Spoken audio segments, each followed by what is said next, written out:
ये वाला टॉपिक क्या आप लोग का law of equi marginal utility. इसका बोलने का मतलब क्या है, तुम्हारे पास पॉकेट में कुछ पैसा होगा, तुमको इस पैसा को दो कमोडिटी में, दो अलग अलग सामान होगा और तुम्हारा पॉकेट में कुछ पैसा होगा, कितना पैसा, कुछ पैसा हो, ठीक है। ये बहुत ज़्यादा कम पर मैं देखा हर पीछे भी नहीं, हाँ 2,000 रुपया, ठीक है। तुमको दो कमोडिटी में इस हिसाब से पैसा को खर्चा करना है ना कि जिससे तुम्हारा दोनों से सेटिस्फैक्शन लेवल इससे मैक्सिमम आना चाहिए और इससे तुम्हारा क्या आना चाहिए, मैक्सिमम चाहिए, और ये दोनों का मैक्सिमम दोनों का इक्वल आना चाहिए। समझे बात? ये 200 को इसमें कुछ खर्चा करोगे, इससे तुम कुछ चाहत पूरा होगा। ये 200 में से इसमें से कुछ खर्चा करोगे कि पूरा खर्चा करोगे, थोड़ा सा, और इस हिसाब से खर्चा करना है जिससे इसका सेटिस्फैक्शन भी मैक्सिमम होना चाहिए और उसका भी मैक्सिमम, और ये दोनों का मैक्सिमम बराबर बराबर होना चाहिए। इसी को तुम्हारा बोला जाता है law of equi marginal utility. Example हम दे दे रहे, मान लो ये वाला कॉमोडिटी का दाम है कितना, बोले तो 50 रुपये। ये कॉमोडिटी का दाम कितना, 50 रुपये, और ये वाला कॉमोडिटी का दाम कितना है तुम्हारा, 100 रुपया। इसका दाम है 50 रुपये, इसका दाम कितना है तुम्हारा, 100 रुपया।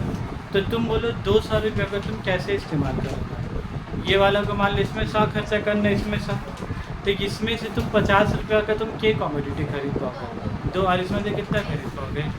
तो यहाँ पर दो खरीद के जितना सेटिस्फैक्शन आएगा, यहाँ पर कितना खरीद के आएगा, एक, और दोनों का लेवल ऑफ सेटिस्फैक्शन क्या होगा तुम्हारा, सेम होगा।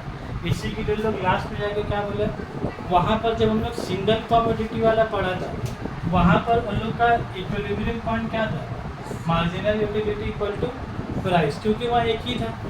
लेकिन यहाँ पर एक है कि दो है, दो है, तो मार्जिनल यूटिलिटी डिवाइडेड में क्या करेंगे हम लोग, प्राइस, और इसका इक्वल निकालने के लिए क्या करेंगे, marginal utility divided by price.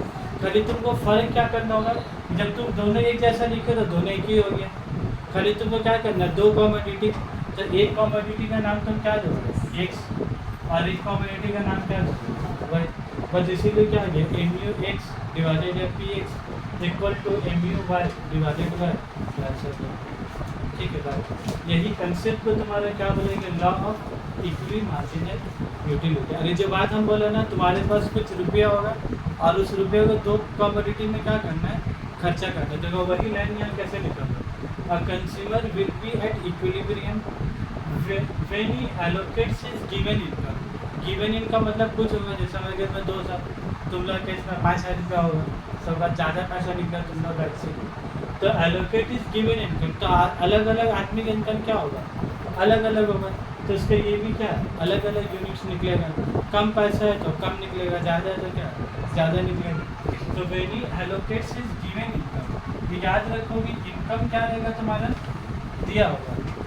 In the purchasing of क्या लिखा, देखो डिफरेंट गुड्स, तो वो पैसे से एक गुड्स खरीद लेके अलग अलग खरीदे, तभी तो उसका नाम तुम्हारा क्या, लॉ ऑफ इक्वल। एग्जाम में लिखते टाइम में बहुत ध्यान से देखोगे, तुमसे कंज्यूमर सरप्लस या कंज्यूमर इक्विलिब्रियम सिंगल कॉमोडिटी का पूछ रहा है कि टू कॉमोडिटी, इसको लोग टू भी बोलता है और कहीं के लोग टू का बदले डिफरेंट भी बोलता है। देखो यहाँ क्या बोले लोग, डिफरेंट गुड्स, तो ये कंसेप्ट दो में भी लगा सकते हैं, क्या 3 में भी। जैसे भी गिवन इनकम 200 था, 2 में लगाया, अब 200 का बदले हम 3 में भी लगा सकते हैं कि नहीं, 3 में भी।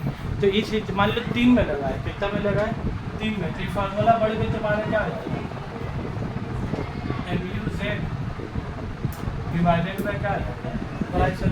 जब 3 कॉमोडिटी तो का एक तो और इक्वल टू बढ़ा दो ना, M U Z by B Z ऐसा कर दो, क्लियर है बात। तो हम लोग ऐसे 2 का लिखा है, अगर 3 का भी आए तो कोई टेंशन नहीं है, और तीनों का क्या होना चाहिए, सबके इक्वल होना चाहिए।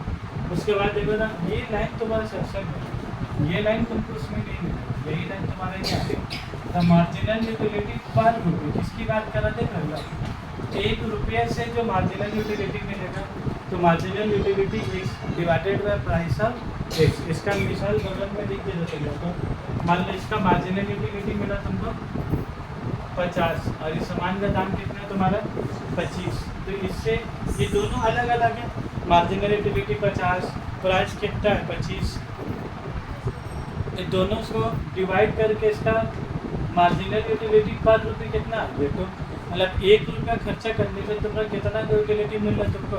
2 रुपया का। उसी तरीके से यहाँ पर 100 और इसका प्राइस का दाम कितना है? 50। तो 100 डिवाइडेड बाई 50 की तो कितना है तुम्हारा? 2 आया। तो ये 100 अलग है, 50 अलग, ये 50 अलग, सब अलग अलग है। लेकिन डिवाइड करने के बाद मार्जिनल यूटिलिटी पर रुपये दोनों कॉमोडिटी का सेम आए कि नहीं आया? सेम आया। इसीलिए इसी को तुम्हारा क्या बोलेंगे? Thus consumer equilibrium under two commodities attained when MU X PX equal to MU minus divided by. Clear है? एकदम साधारण से इसका बहुत लिखा होगा, एकदम समरी करके इसका क्या होता है। हम लोग मिलेंगे अगला हफ्ता मंडे का दिन।